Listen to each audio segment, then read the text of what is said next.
Bon, eh bien, Mishenirnas Adar, Marbi Besimcha. À partir du moment où, entre le mois de Hadar, on rajoutera de la joie. De la joie à la joie. Pourquoi? Parce que tout s'est transformé. L'angoisse, le malheur s'est transformé en joie. On devait pendre Mordechai, on a pendu Haman. On devait tuer le peuple des Juifs, tous les Juifs. On a tué les ennemis d'Israël. On devait jeûner, on a mangé. Donc voilà que, regardez, chaque fête, la fête de Sukkot, on l'a faite à Sukkot. La fête de Shavuot, on l'a faite à Shavuot, à la même date, à la date précise. Là, nos sages nous disent, c'est vrai que Hadar, la fête de Purim, c'est le 14 Hadar, mais c'est une fête tellement de joie que déjà depuis le premier du mois, on rajoute de la joie pour se préparer à exploser de joie le jour de Purim. Donc, nous avons plusieurs mitzvot dans ce mois de Hadar. Déjà, mitzvah de donner un demi-shekel. Machatzit ha-shekel, ça s'appelle en hébreu.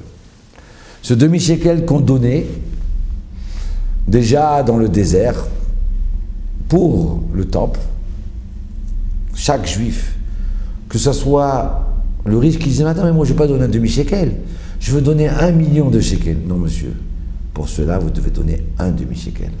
Et le pauvre dit « Mais c'est Dieu pour moi de donner un demi-shekel, peut-être 40 centimes, peut-être pas un demi, peut-être un peu moins. » Non, tu dois donner un demi. Pour nous montrer que tout le monde est à égalité. Un demi-shekel. Donc, depuis l'entrée du mois d'Adar jusqu'à Purim, nous avons la mitzvah de donner un demi-shekel. Un demi-shekel qui va servir, puisqu'on n'a pas de temple, donc alors pour la Torah, pour les institutions qui promouvoient la Torah, pour les écoles de Torah, pour les yeshivot, tout ce qui est en rapport avec la Torah. Parce que sans Torah, Torah rien. Donc, c'est combien un demi-shekel? Alors nos sages divergent. Certains disent un demi-shekel, c'est une demi-pièce du pays. Donc alors, pour les Français, ça serait un demi-euro. Il y en a qui disent non, on va donner 3 pièces d'un demi-shekel. Donc 3 demi-euros, qui feront 2,5 €.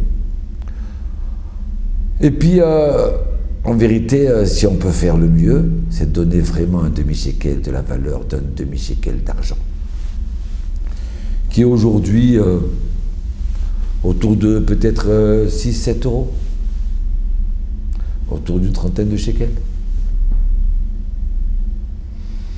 Donc vous demandez à votre rabbin, et lui vous dirigera combien est la valeur de l'argent pour ce demi-shekel. Alors, en vérité, la mitzvah est de donner un demi-shekel à partir de l'âge de 20 ans. Mais la coutume est qu'on donne un demi-shekel pour chaque personne de la famille. Pour sa femme, pour chacun de ses enfants. Et même si sa femme est enceinte, peut-être c'est un garçon, pour une fille. Ça ressemble un peu au caparotte de Kippour, hein? On en parlera après. Si on a les moyens, pourquoi ne pas donner pour tout le monde, pour toute la famille? Ça, c'est le demi-shekel. Deuxième mitzvah, c'est la parashat Zachor. Il y a marqué dans la Torah, mitzvah d'écouter, souviens-toi de ce que tu as fait à Amalek, en chemin. Amalek, ça a été le premier ennemi d'Israël, qui, dès que le peuple d'Israël est sorti d'Égypte, Le peuple qui, au nom des nations, a détruit l'Égypte, grâce à son Dieu, ce peuple-là, il est invincible. Tout le monde avait peur, tout le monde le craignait. Il est arrivé un petit peuple, au nom d'Amalek. Et eux, malgré qu'ils avaient peur, ils se sont battus contre nous. Ils nous ont attaqués par derrière, en lâcheté. Donc dans la Torah, il y a marqué « Souviens-toi de Amalek ». Si on se souvient de notre ennemi, alors on est plus vigilant pour ne pas tomber. Mitzvah de la Torah de dire ce passage, de quelques lignes. Donc c'est pour ça que le Shabbat, avant Purim, nous lisons Parashat Zachor. Il est important de venir à la synagogue. Toujours important de venir à la synagogue, mais encore plus à ce moment-là. Pour aller écouter.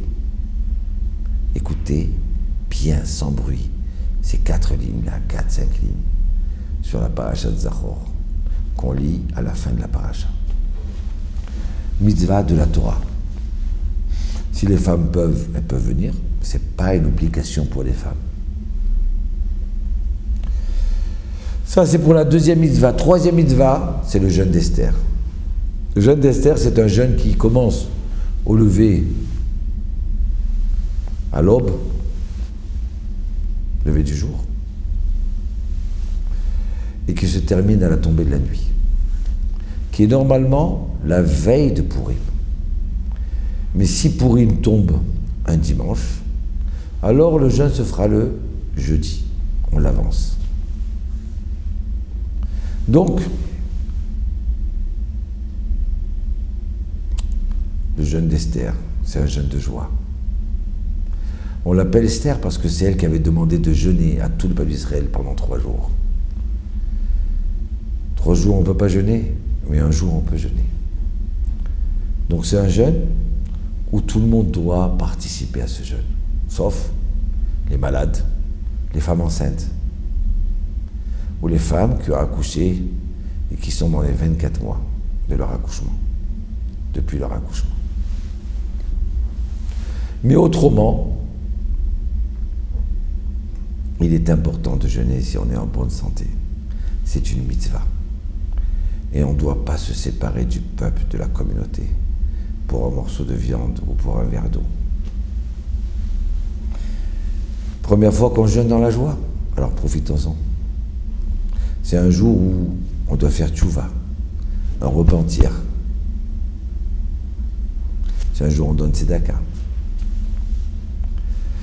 Sur quoi se repentir? Je pense que celui qui sait bien se regarder dans la face, dans le miroir, il y a de quoi chacun de nous de se repentir. Il y a marqué « En tzadik ba'olam she'aseto velo echeta ». Il ne dit pas de juste dans le monde qui fasse le bien et qui ne faute pas. Chacun à son niveau, il a son erreur. Les mitzvahs du jour. Les mitzvahs du jour, il y en a 4. Le jour de Purim. Première mitzvah, c'est de lire la Megillah. D'aller au Beth Knesset, si on peut. Sinon, chez nous, on peut le lire. Megillat Esther, le rouleau de Esther. Voilà. La Megillah. Ça, c'est la fin de la Megillah, avec les 10 enfants de Haman, que vous voyez là. Mitzvah de lire du début jusqu'à la fin, sans parler, en écoutant chaque mot, chaque passage. La mitzvah se fait le soir et le matin. Le soir et la journée. Si on n'a pas pu faire ça à la prière le matin, alors on pourra rattraper ça à 9h, à 10h, jusqu'au coucher du soleil. Mitzvah de raconter, d'écouter l'histoire. La belle histoire. Comment Dieu, d'une façon cachée, une histoire qui semblerait peut-être toute passée politique, Dieu nous a sauvés.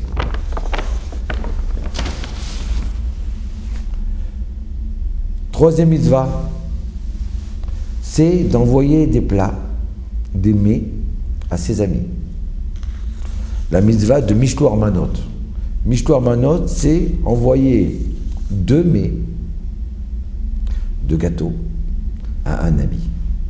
Dès que j'ai pris mon plat, j'ai apporté 2 mets cuits, d'accord, de poulet, de steak, de macroute, de brioche, minimum. On peut apporter un panier immense. À une personne, j'ai fait ma mitzvah. Ça y est. Une personne, ça suffit. On a la coutume de faire ça à plusieurs personnes pour amener de l'amour et de l'union dans le peuple d'Israël. Parce qu'on était désunis à l'époque de la reine Esther. La mitzvah est, pour la femme aussi, d'écouter la Megillah, le jour, le soir et le jour, et de distribuer à une femme, ou par l'intermédiaire de son mari, ou d'un enfant, à une autre personne. 2 gâteaux, 2 mets, ou 2 choses cuisinées. 2 mets cuisinés. Ça, c'est la mitzvah. Après, nous avons Matanot Laevionim. Matanot Laevionim, ça veut dire donner des cadeaux à des pauvres. Afin qu'ils puissent faire le repas de Purim. Donc on donne tzedaka à 2 pauvres différents. Si on donne 2 tzedaka à un pauvre, ça ne suffit pas. Il faut donner à 2 pauvres. Minimum. 4e mitzvah, c'est le repas. Le repas, pas du soir de Purim, il n'y a pas de mitzvah de faire un repas. Leur vrai repas, c'est le repas dans la journée du jour de Purim. C'est-à-dire que si cette année c'est samedi soir et dimanche Purim, donc la mitzvah du repas elle commence après la lecture de la Megillah, le matin, jusqu'à le coucher du soleil. Les kabbalistes ont l'habitude de faire le repas très tôt le matin, en buvant du vin. D'autres personnes le font après Mincha, à 1h de l'après-midi, 2h, 3h, 4h. Donc c'est un repas de joie. C'est un repas, si c'est possible, de la viande. C'est important. Et du vin.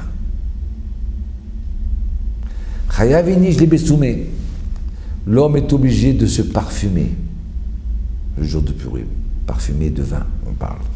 Ça veut dire de boire. Mais la plupart des décisionnaires disent aujourd'hui qu'on n'a pas de mitzvah de se saouler. On a besoin d'être un petit peu joyeux. Mais de se saouler et de se comporter comme un animal, c'est interdit. De se saouler et d'oublier une mitzvah comme le Birkat Hamazon, c'est interdit. Donc, on prend un verre en plus, ou 2 verres en plus. Mais on s'arrête avant que ça devienne dangereux. Avant qu'on ne sait plus reconnaître le bien et le mal. Entre bénir Mordechai et maudire Haman.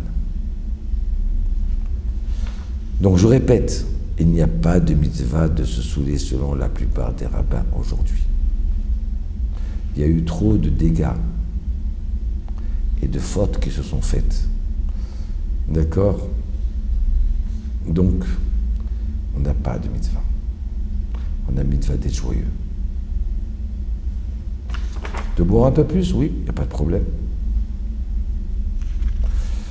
Voilà pour la fête de Purim. Et mitzvah d'être très joyeux.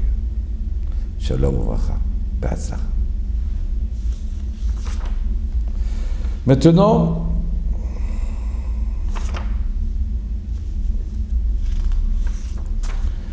la Megillah d'Esther. On va vous dire shalom. En 2 secondes, je me reprends.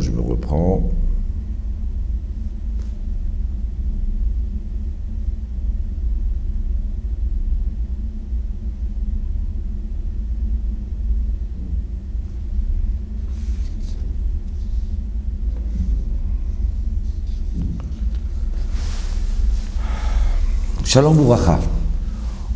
Regardez, cette Megillah d'Esther, pourquoi on l'appelle Megillah? Megillat Esther, le rouleau de Esther. Pourquoi on ne prépare le rouleau de Mordechai, le rouleau de Assuérus, le rouleau du peuple d'Israël. Pourquoi on l'appelle Esther? On a expliqué déjà. Megillah, ça veut dire rouleau. Esther, c'est la reine Esther. Ou on peut dire, Megillah, c'est les galottes dévoilées. Esther, c'est caché. On dévoile ce qui est caché. Le peuple d'Israël aurait pu très bien dire que c'est une histoire par hasard, on a choisi Esther comme reine. Par hasard, Mordechai, il a entendu qu'on voulait assassiner Assuérus. Par hasard, le roi Assuérus a accepté d'écouter Esther et de venir à son repas. Et par hasard, Aman est tombé sur le lit de Esther et il est devenu jaloux, le roi, et il a tué Aman tout de suite. Parce que s'il n'aurait pas tué Aman tout de suite, Aman, il avait son armée. Il aurait pu lui tuer Assuérus ou lui tuer Esther. Mais il n'a pas eu le temps de réfléchir. Donc on aurait pu dire tout ça c'est du hasard. Mais le Ham Israël, le peuple d'Israël, a dit non, tout ça c'est la main de Dieu. Donc on a dévoilé la main de Dieu dans une histoire qui semblerait de circonstances, de coïncidences. Donc c'est Megillat Esther, dévoiler ce qui est caché. C'est ce que nous devons faire nous, dans notre vie. Dévoiler la main qui est cachée. Vous savez, un jour, quand j'étais jeune, on jouait à cache-cache. On a tous joué à cache-cache. Et voilà que je me suis caché et que j'ai compté. J'entends compter et je me suis caché dans un coin. Et j'attends 5 minutes, un quart d'heure, une demi-heure, 1 heure. Et je me sors de ma cachette et je m'aperçois qu'on ne m'a pas trouvé. Pourquoi on ne m'a pas trouvé? Parce qu'on ne m'a pas cherché. Tout simplement, mes amis, ils sont partis. Vite, ils ont entendu qu'il y avait un goûter et ils sont partis au goûter. Et moi, je suis resté caché et personne ne m'a cherché. J'étais déçu. Je m'étais caché pour qu'on me trouve, mais on ne m'a pas cherché. Combien de fois Hachem, il vient et nous sauve en cachette, d'une façon voilée. Et nous, on va dire, ah, mais c'est grâce à ma sagesse. Ah, mais c'est grâce au docteur. Ah, mais c'est grâce aux policiers. Ah, mais c'est grâce parce que juste à ce moment-là, quelqu'un est passé et m'a sauvé. Et on a oublié Hachem. Notre but à nous, c'est de dévoiler la main de Dieu. Puisque histoire en hébreu. Ah, histoire, vous entendez histoire? Mais ça ressemble un peu à Esther. C'est drôle. Est-ce qu'il y a un rapport entre histoire et Esther? Et peut-être que le mot histoire, il vient de Esther. Mais bien sûr qu'il vient de Esther. Le Rav Kook, il dit, en hébreu, on dit l'histoire, historia. Comme c'était l'une des premières personnes qui parlait en hébreu, le Rav Kook, avant 1948, dans les années 1920, 30. Donc, il avait décidé que le mot historien, ça s'écrivait comme Esther, parce que ça vient de Esther. Aujourd'hui, les hébraïsants écrivent Esther, historien d'une autre façon. Mais en vérité, c'est comme Esther. Alors il pose la question, il dit, mais pourquoi on dit historia? On aurait dû dire history, histora, histoire, et c'est tout. Il vient nous dévoiler une chose extraordinaire. Divisez le mot en deux. Histor, ya. Histor, ça veut dire caché. Et ya, on connaît, c'est quoi ya déjà? Aidez-moi. Alléluia. Je glorifie Dieu. Glorifions Dieu. Donc ya, ça veut dire Dieu. Yud et le E, c'est les 2 premières lettres du nom de Dieu. Yud, le E et le Vav, d'accord? Et il y a la dernière lettre, la quatrième, qui est le « et ». On n'a pas le droit de dire d'un seul coup, pour ne pas prononcer le nom de Dieu en vain. Donc, Yud et E, qui est Ya, donc c'est Dieu. Histor, Ya, Dieu caché. Oh, qu'est-ce que c'est merveilleux là! Donc ça veut dire que chaque fois que je dis, on va prendre un livre d'histoire, c'est Dieu caché. Dieu caché. Depuis, quand il y avait le temple, Dieu était dévoilé. Il y avait la bénédiction, la bracha. Bénédiction sur le peuple d'Israël. On faisait une mitzvah et on voyait les réussites. Tzadik vetovlo, le tzadik il faisait et était bien. Et le rachat, il sentait déjà le mal tout de suite. Mais depuis la direction du temple, tout est caché. On court après les Juifs, on veut les tuer. Des fois, on ne comprend pas l'histoire. On ne comprend pas ce qui nous arrive. Parce que Dieu est caché. Il a caché sa face. Parce qu'on a fauté. Donc, Historia, c'est Dieu caché. Mais qu'il a Esther, on a dévoilé le nom de Dieu dans une histoire qui pourrait, selon les autres peuples, ou certains juifs, être une histoire de coïncidence. Vous comprenez pourquoi on appelle ça le rouleau d'Esther? C'est merveilleux. Regardez. On a dit pourquoi on l'appelle Esther? Aussi une autre réponse. Megillat Esther et pas Megillat Mordechai. Parce que Esther, étant donné qu'elle a donné sa vie au peuple d'Israël, elle a voulu se sacrifier pour le peuple d'Israël. Donc elle a imprimé son nom sur cette belle histoire, sur ce livre. Elle a mérité que son nom soit inscrit en premier. La femme, non, on n'est pas misogyne. On n'est pas contre les femmes. Voilà une femme qui a sauvé le peuple d'Israël. Une femme qui n'a pas cherché la mode, qui n'a pas cherché à être remarquée, qui a voulu vivre cachée et qu'Hachem a dévoilé. Voilà pourquoi on appelle Megillat Esther. Je vais vous dire un petit truc-douche, une petite nouveauté extraordinaire. On a dit que, dans juste le passage d'avant, que les Juifs déjà avaient tué et pendu les 10 enfants de Esther, les 10 enfants de Haman. Et voilà que, on répète encore une fois, on répète, que on va pendre les 10 enfants de Haman. Pourquoi répéter ça? Écoutez cette nouveauté-là. En plus, si vous lisez ces 10 enfants de Haman, ici c'est écrit en des lettres normales, mais là il y a un petit tav, au lieu d'écrire une lettre grande normale, il est en petit tav. Tav ça fait 400. Et un peu plus loin, il y a un shin en tout petit, vous le voyez? Shin ça fait 300. 300 et 400, ça fait 700. Et là, on a un petit zaïn. Zaïn, c'est la valeur numérique de 7. Ça fait 707.